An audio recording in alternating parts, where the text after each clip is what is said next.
Hi there, my name's Jill Tiny. I'm from Collaboration Global, and this is our podcast, Being Human, Hidden Depths. I'm going to be interviewing some of our members from Collaboration Global, and they're going to be sharing with you their extraordinary lives. Although they would probably believe they're just normal, everyday, average humans, but they are extraordinary. A bit like you and me. We all have our story to tell. We've all been through difficult times, and we've come out the other end having learnt an extraordinary amount about ourselves that we can share with others. So I think you'll find lots of things that will resonate with where you've been in your journey as well. I look forward to seeing you on the other side.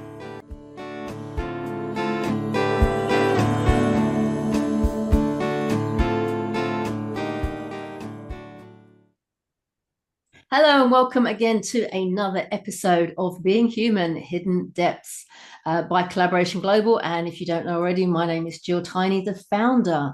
And so I enjoy interviewing wonderful, amazing, incredible individuals who are members and sometimes guests of Collaboration Global. And today I am delighted to introduce you guys to someone who has touched me deeply over the last few weeks, in fact, months.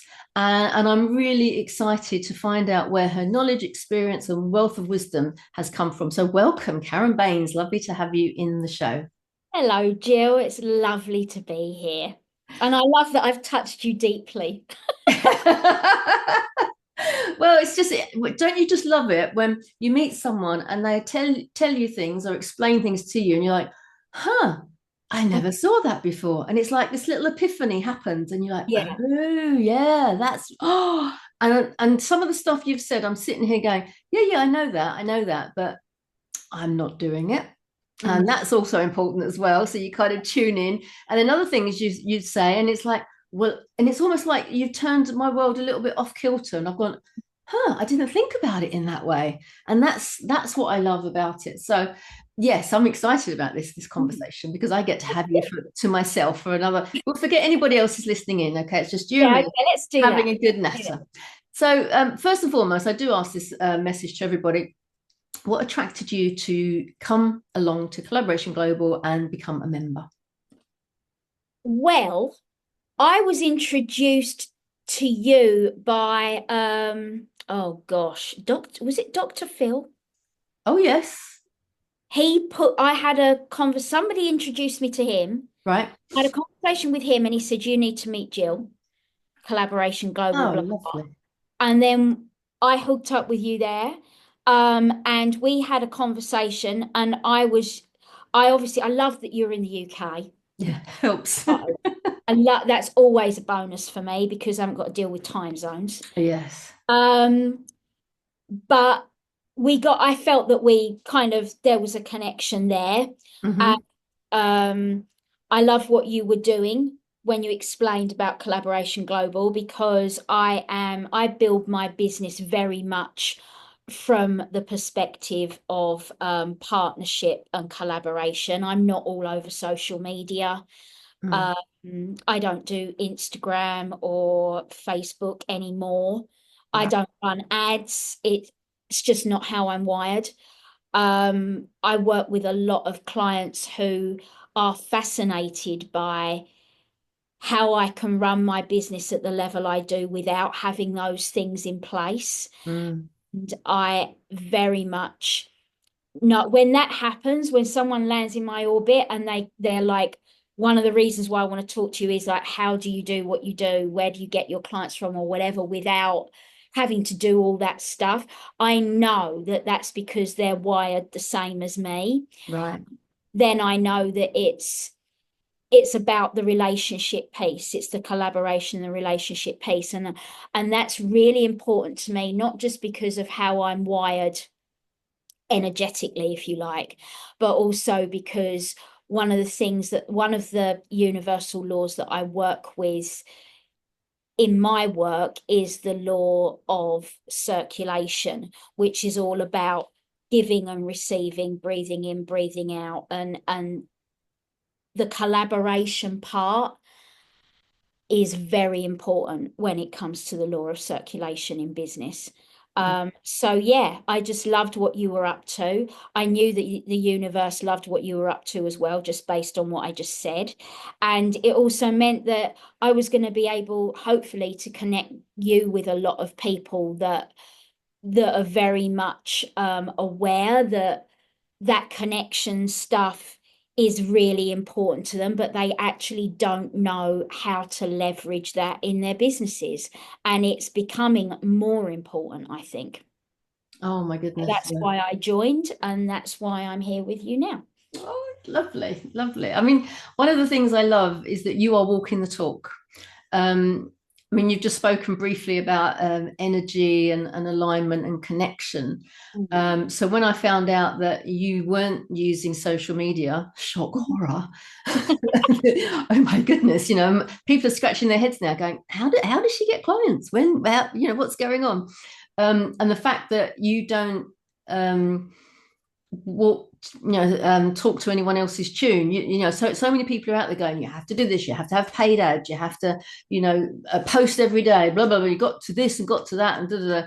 And one of the words that struck me when we first met is this word obligation, and how you're not obligated to do anything, and you do it by your intuition and your learning, and the stuff that you are teaching other people to do is exactly what you're doing. So therefore you are walking the talk in what you are doing, and I just applaud you for that, because it's so easy to get sidetracked by other people telling you this is the way you do it. And I remember very early on when I was being taught how to be a business coach, and the woman that was teaching us, I felt like saying, well, you haven't run a business, why don't you sit down here and I'll teach the class, because actually what you're saying is like 5 years out of date, and it's changed since then.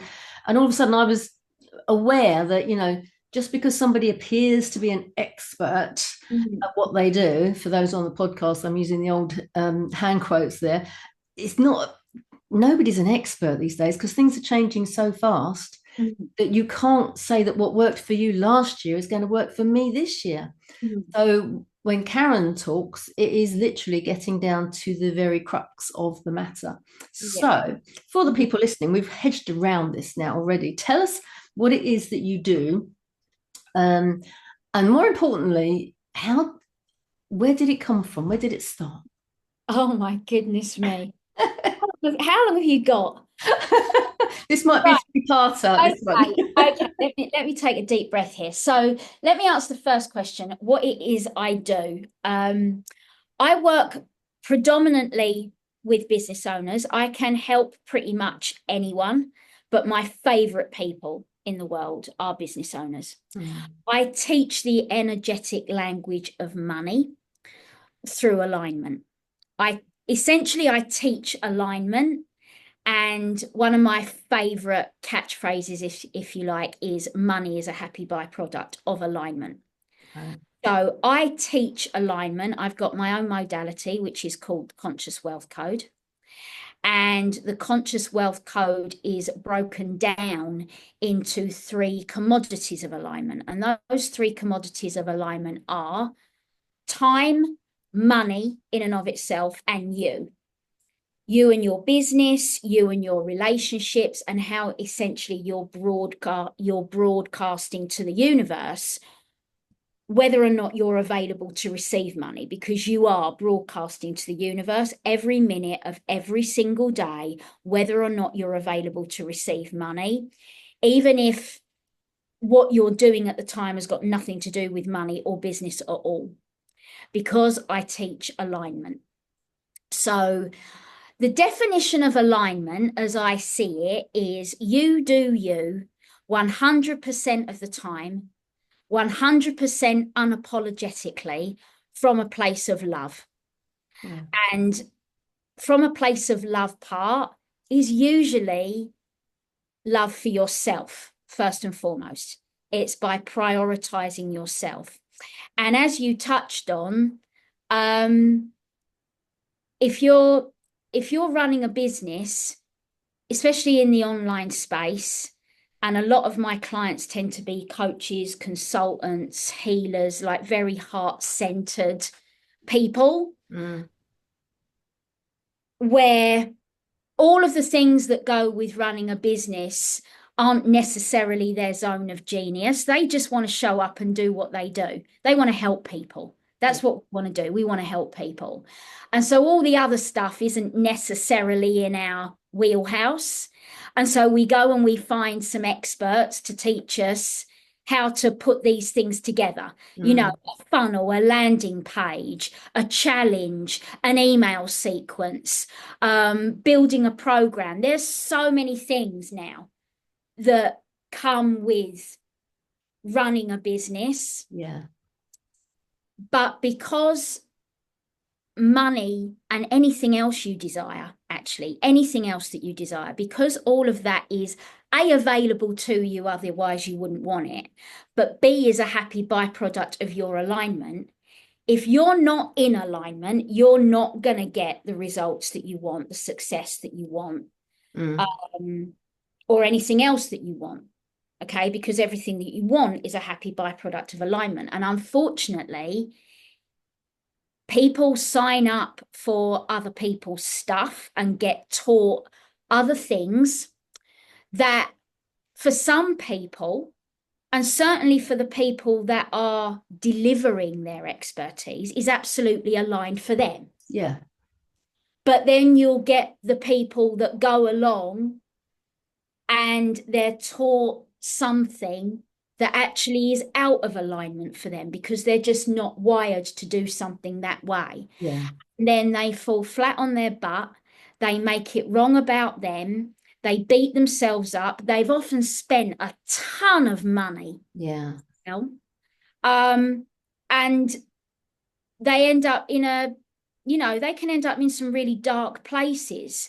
And they end up working way harder than they've ever worked before. They're not making the money they want. They're falling out of love with their businesses. They're thinking about, I've had people thinking about going and getting jobs, God forbid. I mean, all these things. And what I teach them is how to stay in alignment with yourself. So luckily enough, what I teach isn't gonna go out of date. No matter what happens with AI or the internet or anything like that, because I teach alignment, and I teach alignment in terms of what is aligned for you. So you can't cookie cutter alignment. I can't teach you my version of alignment because energy is completely subjective and everybody is completely unique.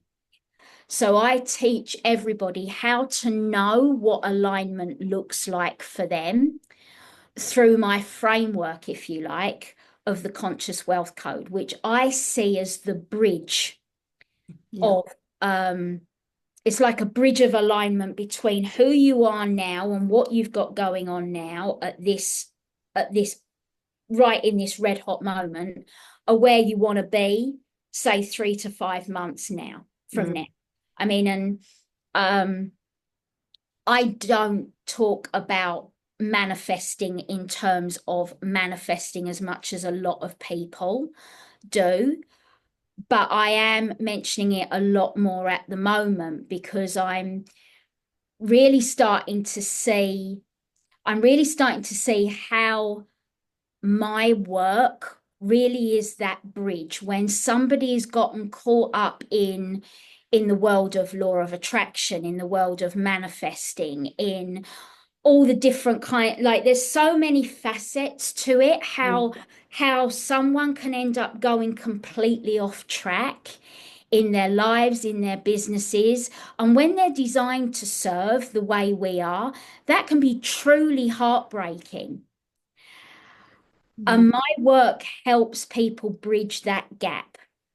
So they actually are manifesting what they want, for example, in a really grounded, practical way. Well, this is what I love about the stuff that you teach. Having been on a masterclass and come to some of your sessions, if you take what some people might consider woo-woo stuff, and talking about manifesting and law of attraction, or all these kind of things that some people, not everyone, some people are very wary of.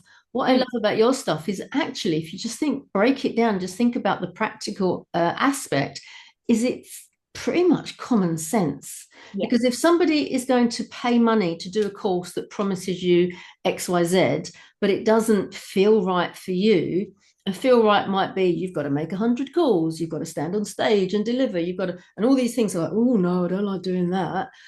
Well, of course, you're not going to be successful doing the way they have done it because that is not who you are. So you have to find out Yeah. who you are before you can then see the way forward for you to work. And when you're throwing yourself 100% into it because that's comfortable and that's aligned with who you are, Yeah. obviously, isn't it obvious that you're going to make a success of those things?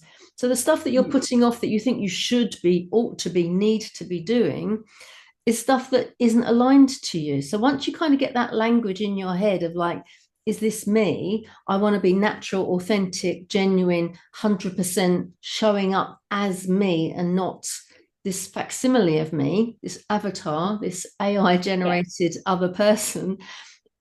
Then you can see like, it's obvious.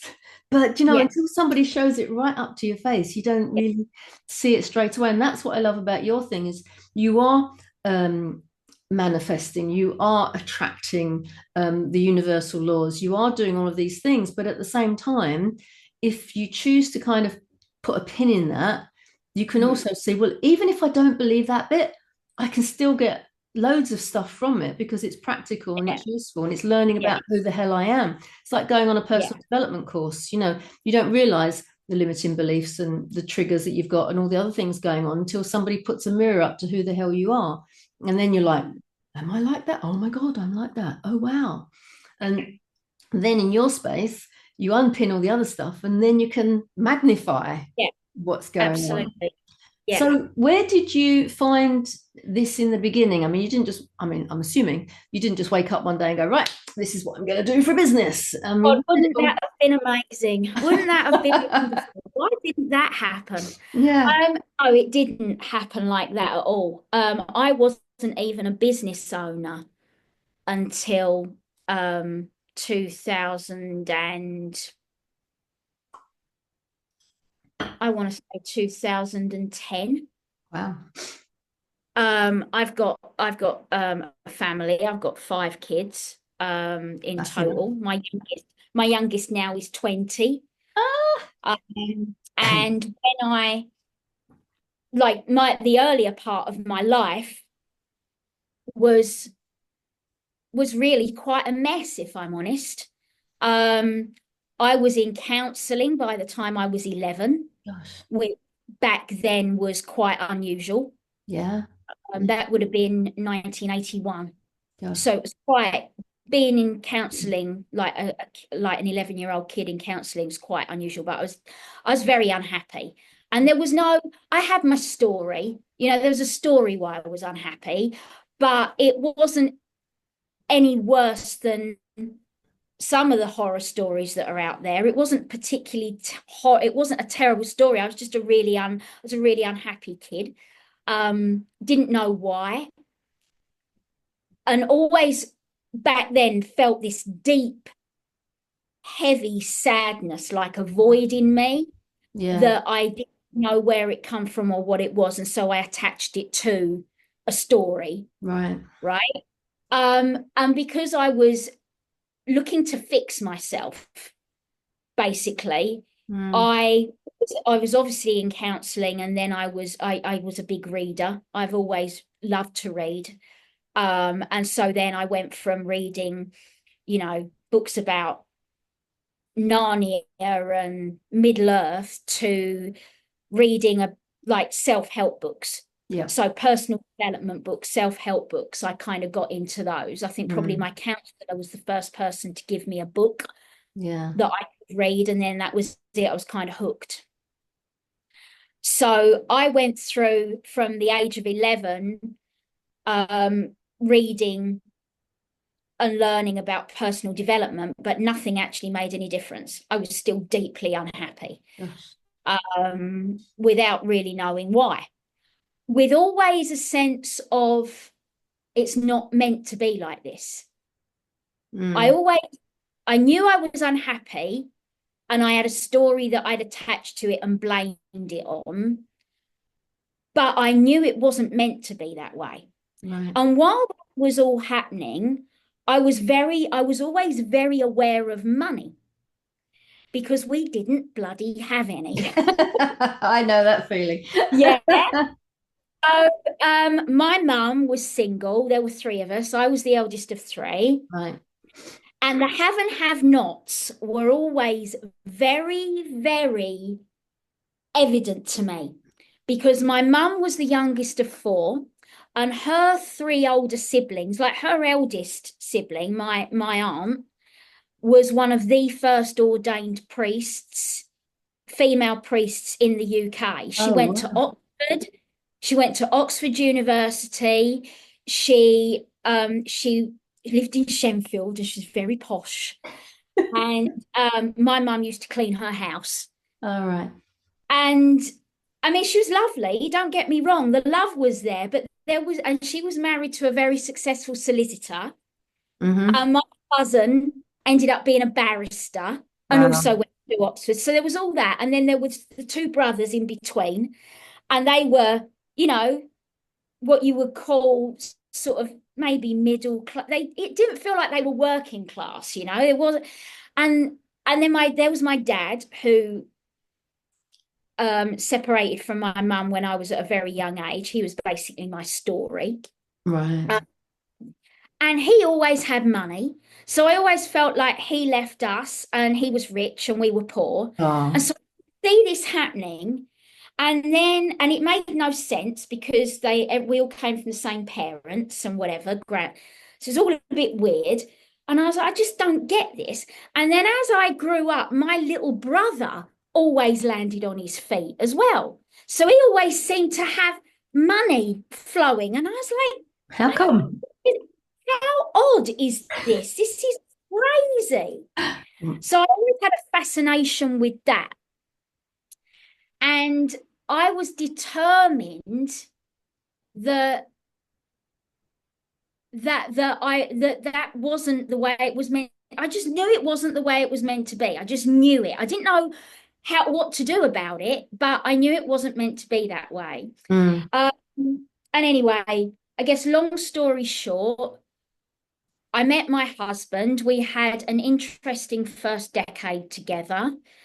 And then he started working for himself. Our youngest, our youngest was sort of born, and the kids were sort of going off hand. So I didn't have to worry so much about school runs and stuff like that. Yeah. And he started running his own business, and I needed to get some support because we couldn't afford to get a bookkeeper or anything. I couldn't get an accountant. I was going to need to do that myself for him. Right. And I didn't have any qualifications or anything like that either. So, and no interest in maths when I was at school. And then I started doing his accounts and got some support from this accountant who just kind of took me under her wing. She was like, I don't know if you know, but you've got a real flair for bookkeeping. Have you ever thought about doing Wow. anything with it? And nobody had ever said anything like that to me before. And I just followed her lead and I knocked my exams out the park. And back then it was all manual. There wasn't Yeah. any computer software. So you're talking like exams for 6 hours with a pen and a calculator and a ruler. Oh no, that's hard work. I knocked them out the park. I started my own bookkeeping business with her support. Well done. And all the while that was going on, I was still very much into the personal development space. Right.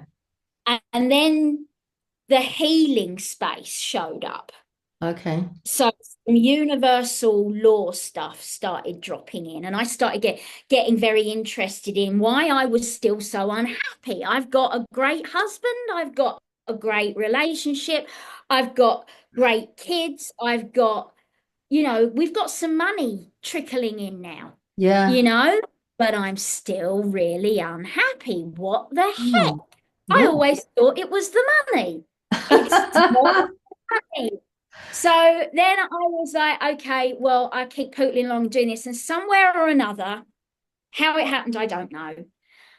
But the universe, I guess, at the time guided me towards a more healing spiritual Right. space. Right. I started to get involved in like energy healing because I was like, oh, this is going to fix me. All Um, this I'm going through is, I've got all these limiting beliefs, yeah. got all these subconscious programs and patterns going and limiting. I'm just broken. I'll just fix that and I'll be fine. But Right. because of the way I was wired as well, every time I experienced something that I felt helped me, I had to learn how to do it All because I right. needed to wire it. Yeah. So I'm like qualified up the wazoo with all these different things that I can do, Right. but I couldn't get them to convert into money. I was still running my business as a bookkeeper and I was very much keeping things separate. Right. I was like, right, um, I could feel the universe trying to push them together because I would be looking at someone's accounts and doing their bookwork, and I would know why they weren't making any money. I Right. could just, like those things, their accounts, they just light up like Christmas trees. And I'd be able to see all their receipts and I could map out their lives from their receipts. And Mm. I was like, yeah, and then because of the way I'm wired again, people would get on calls with me to discuss stuff and then find that they were telling me things that they didn't know why they were saying them to me, and I just know why they weren't making any money. Right.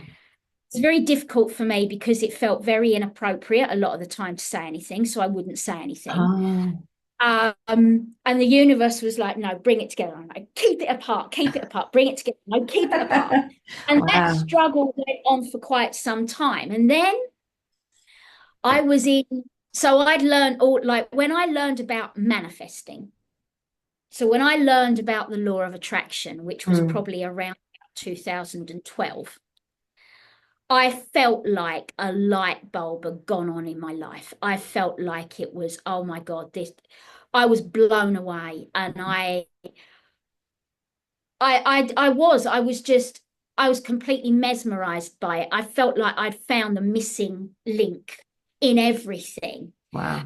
And working with that did make a big difference to me at the time, but it didn't really change everything. It didn't have the impact on me that I expected it to have, and the way that I saw it having an effect on a lot of other people. Mm. Still something missing. So then I continued on my journey, and I got very stuck for about 2.5, 3 years in Mm. this space where I was learning all these different modalities, but I still couldn't up level and I still couldn't get manifesting to work for me the way I wanted it to work for me. Right. I got quite bitter about that and quite angry about that. And I'd spent a whole lot of money as well. Yeah. And then I stumbled across in a moment of desperation, really. I was just sitting in front of my computer and I was like, well, I can't spend any more money. I can't learn any, like, I don't know what to do. I can't, like, this manifesting thing doesn't bloody work. I don't know what am I going to do about that. Yeah. Maybe there's something, because I'm like a bit, back then was a bit of a magpie. So I'd be going and signing up for everybody's stuff and like Yeah. rummage, like so much stuff in my inbox that I would park in a folder for when I had time, and thought Mm. I'll go through that and maybe there's something that can help me. That sounds familiar. So I went through it. Yeah, right. Mm. It happens to a lot of my people.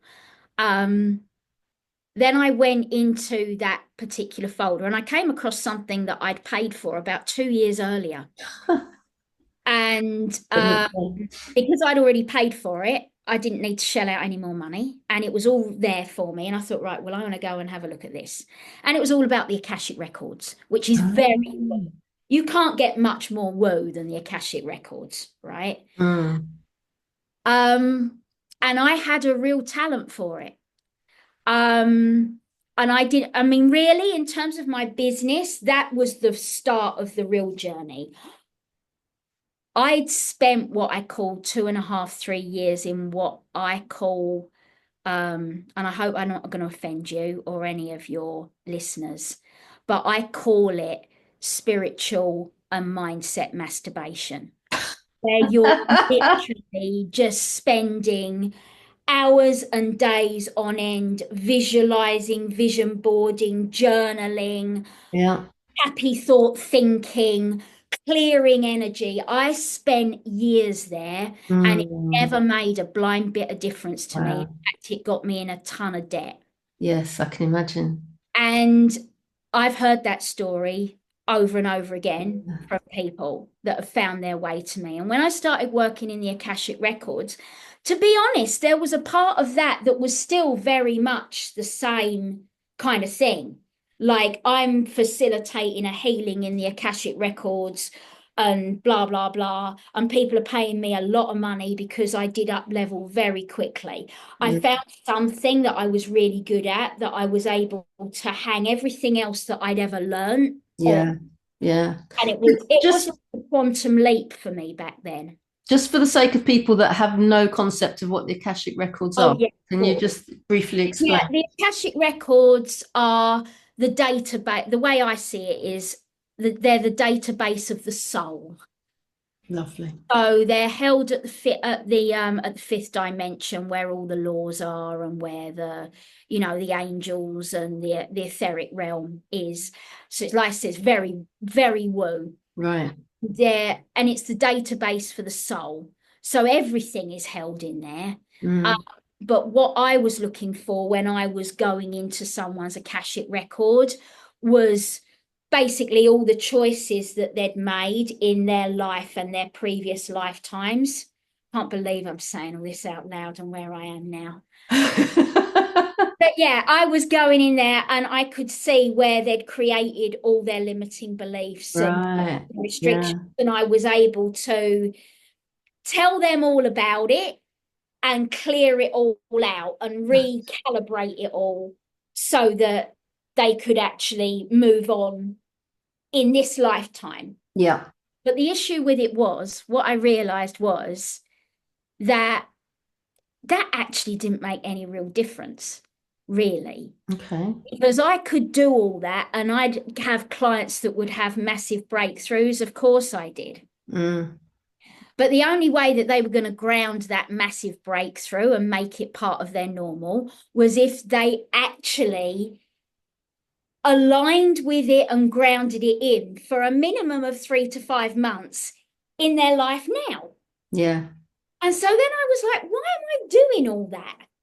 If that's all they need to do here, then we just focus on that bit. Again, practical. That's what I love. It's common sense, isn't it? I don't need to be rummaging around in people's past life stories. It was traumatic for me a lot I of the time. bet. I Yeah. never found anything that was good because the good stuff didn't show up as a block. Yes. So I was, and I was like, right, I'm done with this. I'm done Yeah. with this healing stuff. There's a million people out there that can support people with all of that. It's time for me to leave that behind. And Right. I've been learning to look at Akashic records in businesses as well. So I was really looking at there's an Akashic record for your business. Right. Once you start exchanging money for your services, it becomes its own entity. And I could go in there and do stuff, set things up, see what was coming, I could do a lot of jiggery pokery in there as well. Right. Didn't want to do that anymore, just really wanted to focus on what I was focusing on. And that's what I did. And it was at that point that the earliest version, once I let go of the Akashic record work, which was tough because we do get very attached to the things that we've loved and the things that have served us and that have served a lot of people. And I had clients freaking out because I was like, my ego did a total number on me. It took me 18 months to actually go from making the decision to actually stopping altogether. Oh. Yeah. It was a big deal. But as soon as I did, the first level of the conscious wealth code dropped in. even though I didn't realize that that's what was happening. So that's when that journey started. And I've just followed the breadcrumbs, the golden breadcrumbs of that ever since. And there've been lots of little milestones and lots of things that I can reverse engineer now with my own expertise. I can reverse engineer how everything I did contributed to that piece of evidence and that breadcrumb and whatever. But now that's what I teach my clients to do, to follow evidence, to track evidence, to reverse engineer and course correct. And give them a framework that, as I said, is very grounded and practical, so that they've got a grounded, practical way to learn and implement their own alignment. So even though they're always broadcasting alignment, they often don't think about it that way because they're actually doing what's aligned for them. So what I teach I teach that the energetic language of the universe is actually frequency and vibration. It's not happy thoughts. It's not happy thought thinking. It's not feelings. It's not about staying in a high vibration so that you manifest what you want. It does not work that way. It does not work that way. And that's where so many people kind of fall down with that process. And my conscious wealth code is, I do see it as the bridge so that people can really master their own manifesting process. Yes. And do it through that code so they can do it again and again and again. And it takes care of all the little nuances that are going on that are keeping you away from what you want to create.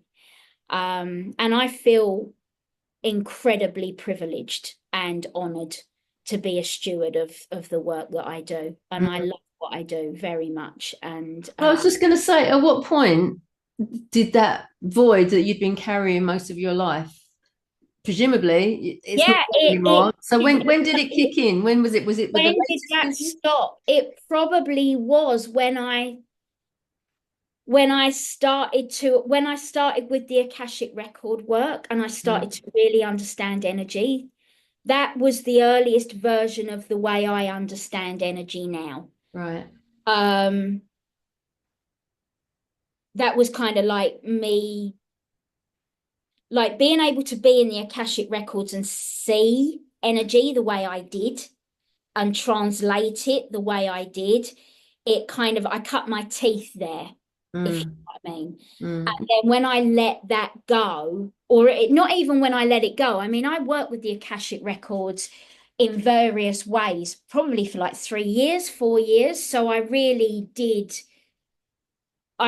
kind of not only cut my teeth there, I had my training wheels there. I learned to ride a 2-wheel bike there, and that's kind of the way I see it. But I learned to see, as I said, I learned to see energy and how the universe works with energy and how manifesting really works through frequency and vibration while I was doing all of that. And one of the things that I love about what I do and how I teach people will often say to me, well, how long is it going to take? How long is it going to take? How long's that piece of string? Yeah. And I will say to them, right, okay, well, there are some time frames we can work with, and it takes a minimum of 3 and a maximum of 5 months, 3 to 5 months to ground in a vibrational shift. That looks like, for me, for my clients, is a new level that is normal. They've created a new normal. And when you do it through alignment, when you work with alignment and you do it, the great thing about it is that you're doing all your alignment, which obviously feels and looks and is absolutely amazing, because it's about doing the things that make you happy and make you feel good. And the universe is saying yes to that and bringing you more stuff that makes you feel really happy and really good. And that's how the universe works, because it just says yes and brings you more of whatever frequency you're vibrating at. Okay, which is where the obligation stuff comes in. Yeah. But the thing about it is, when you're working with alignment, you'll often find that you don't realize you've shifted until after the fact because it just feels normal. Yeah. And then you'll be like, oh, something will happen and you'll realize, you'll be like, oh wow, It's a bit I like that. behave differently to the way I would have thought I was going to behave. And it's wonderful. It's a bit like if you compare it to when you very first learned to drive a car. Mm. You know, it's like I've got to check the mirror, I've got to do my indicator, I've got to look over my shoulder, I've got to put it in first gear, I've got to do my feet thing as well, and it's braking and accelerator, and then within the space of a few months, if not years, you are driving in a natural state that you can go through a part of town and go, I don't remember going through that part of town. I don't remember. And exactly. It's exactly what it's like. That's exactly what working with alignment is like. Yeah. So yeah, that was a long-winded answer to a very short question. I apologize. That's okay. Listen, I've just looked at the time and I know your time is very precious, so I'm going to have to let you go, which is killing me. But we will have to have a part two, possibly a part three of this conversation, because we didn't even touch on some of the other stuff that I know. And I just talked all about me. Well, that's what it's about. That's what we want to know. So hopefully from this, everyone's going to be going, oh, I want to have a chat with Karen, and they're going to be able to get hold of you. What's the easiest way for people to get hold of you? Because you're not on social media. I'm not on social media. If you go to my business Facebook page, which is Karen Baines Conscious Wealth Mentor, and you look at it, it's so embarrassing. It makes me cry. So don't go there. It's so old. Yeah, but the thing about it is, to get hold of me, the mad thing about it is, that is the best way to get hold of me, because I still use Facebook Messenger. Right. So you can find me there. You can send me make sure you send me a DM if you find me and you want to speak to me, because I get a lot of friend requests, and to be honest, I ignore most of them. Yeah. I'm just like, I just do. There's so many people that reach out, and if I don't know specifically where they come from, I haven't got the bandwidth to go find out. So if you do, you're always welcome in my orbit. Anyone is, but please just send me a friend request with a follow-up message. I will see it. Let me know where you're coming from, and I'll be all over it. You can go to my website, which is also massively out of date. It's very pretty, but it's very out of date. But if you go there, you can do my money alignment assessment, which is absolutely free. And once you submit the answer to that, I'll be all over that, and I'll send you a message, find a way to contact you, and we'll hook up and have a conversation so that I can help you how to move forward, your next few steps. So you can go to my website, which is www.soulwhispers.uk, not .co.uk, .uk, right? Okay. So you can go there and do the assessment. And obviously Collaboration Global, like I'm sure Jill will happily collide anybody with me. When you know where to find me, I'm not that difficult to find. No, exactly. So, but yeah, that's the way people can hook up, is perfect. Messenger, mainly Messenger. I am on WhatsApp as well, but I don't think that's particularly public. And yeah, my website, and Jill. And Jill, always Jill. I mean, if you want to, hopefully, not necessarily August, because she's off being a busy girl having a holiday. Having said that, I have got some special slots available for anybody that comes through one of my very much valued partners. So yeah, I've just been very selective about when I am showing availability. But for my selective few, including your good self, then there is still a possibility that I can chat in August. Perfect. Okay, so for most people, Karen's having a well-deserved rest. But if you wanted desperately to get in touch with her, you can contact me, collaborationglobal.org. Come to one of our sessions. If you go to our website, collaborationglobal.org, you can find the link to book. And then you can have a chat with me at the meetings, which is fine. or email me, jill@collaborationglobal.org, and just say, I need to get hold of Karen. And I'm not on Facebook. Maybe you're not on Facebook. Who Yeah. knows? I don't know. I'm not a great Facebook person these days. So we'll find a way of getting in touch for you to get Yes. in touch with Karen. The universe will make sure that that happens. That's a perfect answer. Thank you so much, Karen. We've had part one. It's been an absolute joy talking to you and finding out how it has occurred for you, and the fact that you had this void at the beginning of your start on this journey, and you managed to find a way of filling that void and moving forward. And it's the universe is your oyster, isn't it? Yeah, Literally. it is. It absolutely is. Thank you. Yeah. Thank you Thank for you for having joining me. us, and we Thank will you. see everybody again next time. Thank you. Thank you. Take care. Bye. Bye. Bye.